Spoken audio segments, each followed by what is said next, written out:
eri basajja bannange ku nsi kuno biri ebintu bibiri by'osobola okukola omukazi n'akukyawa obulamu bwe bwonna nga ne bwaliwulira nti ofudde mu kifo ky'okukaaba alyesiba kikooyi kutandika kubibya mazina nga nti essanyu limutta.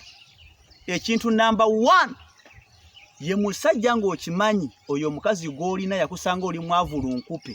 Omukazi oyo n'akwata obusente bwe yajja nabo n'agattako entuuyo ze n'amagezi ge n'okusabira buli kadde ofune ssente. Mukama n'awulya essaala z'oyo omukazi n'ofuna ssente. Bwe wafuna ssente mu kifo ky'okumusiima kye wasalawo okukola kuleeta namba 2. Ate namba 2 n'omwanjula n'omukuba n'embaga nga mukazi we yatoba, mukazi watwali wali olaba ya fedi nga yaggwako teyagala mmanya. Oyo mukazi tali kusonyiwa kabubeere ddi, tali kwagaliza kirungi. Buli kadde alisiba mu maziga ate amaziga ago oligasasulira. Ekintu namba 2 ye musajja ayenda wabula kansoke mpiseewo kanene. Gwe na muganda wange ali ku mazzi ng'emirimu gy'okola gya ku mazzi. Obadde okimanyi nti kampuni ya Waterman yaze kutusangulako maziga ku maaso. Abantu bangi abali ku mazzi mwandibadde ne ssente, mwandibadde mukoze ebintu eby'amaanyi mu nsi, naye ng'amazima ebintu bye mukozesa amazima amatuufu bye bisinga okubatwalako ssente. Okugeza nga yingini ze mukozesa. Abantu bangi mukozesa ziyingini naye nga yingini ze mukozesa amazima amatuufu sipeya waazo wabbula. Temukoma ku ekyo kyokka nga n'amafuta ge mukozesa mu yingini zammwe bagatabulamu parafini. Temukoma okwo nga ne oyiro gwe mukozesa tatuukanye na mutindo.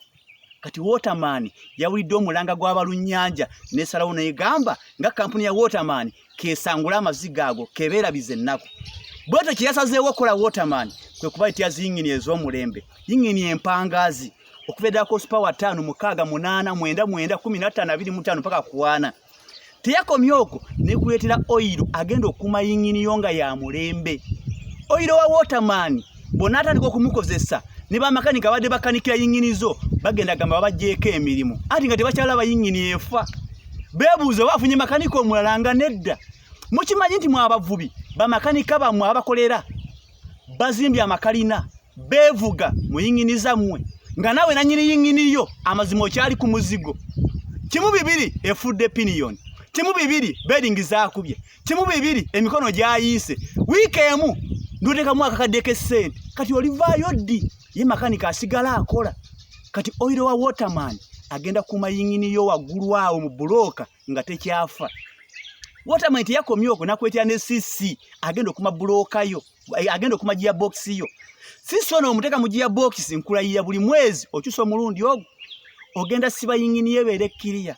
Kasitoka kasanga oyiro siruzo teziyingiza mazzi, yingini ya Waterman egenda kuwa emirembe, egenda kuwa essanyu. Ng'abaana bagenda mu mazzi ne baba bagenze mu lita 10 weebaka n'ofuna ku tulo ng'okimanya abaana tebagenda siraanira mu mazzi. Weekwate Waterman ogenda kyusa embeera, weekwate Waterman ogenda kyusa obulamu. Nze Lakesayimo mummanyi ekintu kye ntadde mu feesi yange tekiba mu bufere.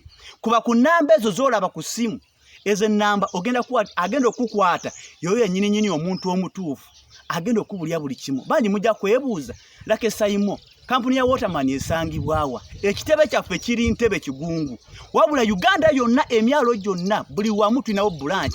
Ab'Ejjinja branch gyeri, ab'Ebonda branch gyeri, ab'Ekiyindi branch gyeri, ab'Ekasenyi branch gyeri, ab'Ekatosi branch gyeri. Buli wamu wonna Masaka yonna buli mwalo twateekayo branch gyeziri. Gwe kyoba okola kintu kimu kuba ku nnamba eyo oyogere nti bagambe bugambi Tikyasayimo ye yansindise, ebisigadde byonna bagenda kuwatanga mulangira. Kampuni ya Waterman yayita n'obutimba obwa buli kala ate nga butta ebyennyanja, amaloba aga buli size ate nga gayola ebyennyanja. Abamukene mwenna mutwekwate ogenda kyusa embeera. Katuddeyo gye tubadde. Ekintu namba 2 omusajja kyosobola okukola omukazi n'akukyawa obulamu bwe bwonna ye musajja akola obwenzi n'osigala ng'oli proud of it. Okoze obwenzi oyogera n'abakazi abalanga mukazi wa awulira mu nnyumba. Obwo obujozi bw'obulaza omukazi tali kusonyiwa. Olunaku lwali agala okwesasuza ajja kwesasuza. Olisigawo otegere nti ku nsi kuno ekitonde ekikazi tebakimanyiira kigadde.